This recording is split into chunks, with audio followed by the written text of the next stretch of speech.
251 MLS points లో already తనిఖీలు జరిగినాయి.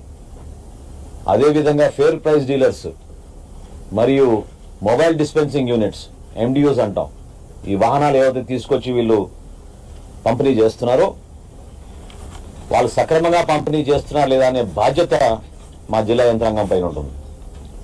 స్థానికంగా ఉన్న డిస్ట్రిక్ట్ సప్లై ఆఫీసర్, జాయింట్ కలెక్టర్లు, సివిల్ సప్లైస్ డిప్యూటీ తహసీల్దార్లు వీళ్ళందరూ కూడా అప్రమత్తంగా ఉండి సమాచారం తెప్పించుకుని ఎక్కడ కూడా పొరపాటు జరగకుండా సక్రమంగా ప్రతి కార్డుదారుడికి సరైన తూకంతో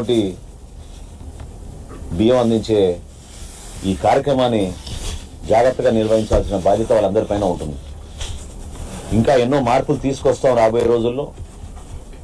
నేను మరొకసారి రాష్ట్ర ప్రజలందరికీ కూడా మా ప్రభుత్వం చేపట్టబోయే ప్రతి కార్యక్రమం కూడా ఖచ్చితంగా నిజాయితీగా ఉంటుంది, పారదర్శకంగా ఒక మంచి విలువలతో కూడిన రాజకీయాలతో నిండి మనస్ఫూర్తిగా ప్రజలకి మంచి అధికారం చూపించాలనే ఉద్దేశంతో మేము కష్టపడి పనిచేస్తున్నాం.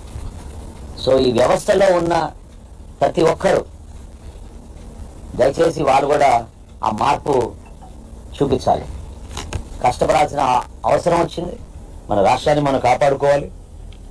ఈ రోజున్న పరిస్థితిని మనం మార్చుకోవాలనుకున్నప్పుడు నిజాయితీగా పనిచేయాలి.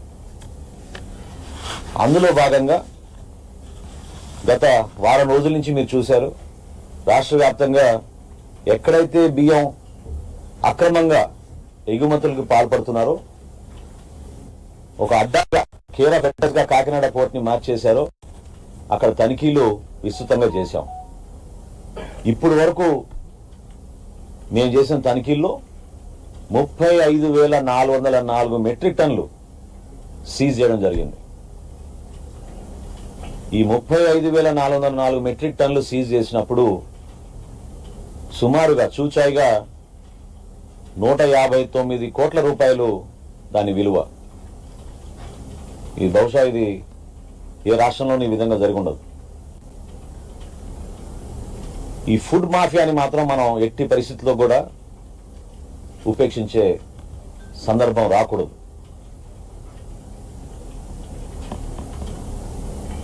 ఈ మాఫియా ఏ విధంగా వ్యవస్థీకరించిందో మన కాకినాడ పర్యటనలో మీరందరూ చూశారు. చాలా మంది మీడియా మిత్రులు, అధికారులు కూడా మేము మొట్టమొదటిసారి మమ్మల్ని కాకినాడ పోర్ట్లో గేట్ దాటి మమ్మల్ని రానిచ్చారనే విషయం చెప్పినప్పుడు నేనే ఆశ్చర్యపోయాను.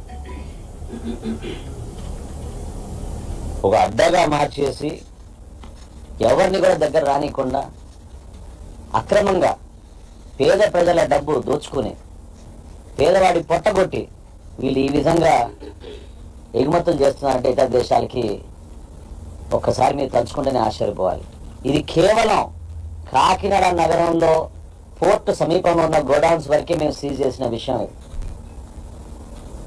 35,404 మెట్రిక్ టన్నులు మాకు అక్కడే దొరికింది. ఇంకా రాబోయే రోజుల్లో ఈ తనిఖీలు, దాడులు ఖచ్చితంగా కొనసాగుతాయి.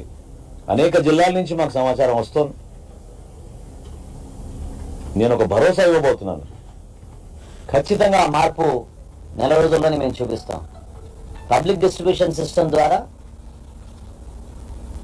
ప్రజలకు ఒక భరోసా కల్పించే విధంగా ఎవరు కూడా పొరపాటు చేయకుండా ఏ ఆశయాలతో అయితే కేంద్ర ప్రభుత్వం మాకు 39 రూపాయలకి కిలో బియ్యం మాకు ఇస్తుంటే దాన్ని కష్టపడి సరఫరా యంత్రాంగం ద్వారా 45 రూపాయల 33 పైసలు మాకు దానికి ఖర్చు అవుతుంది ఒక కిలో బియ్యం. రూపాయికే కార్డుదారుడికి మేము సరఫరా చేస్తుంటే ఈ దుర్మార్గులు 8 రూపాయలకి 7 రూపాయలకి కొనుగోలు చేసి భారీ ఎత్తున ఈ స్కామ్కి పాల్గొంటున్నారు.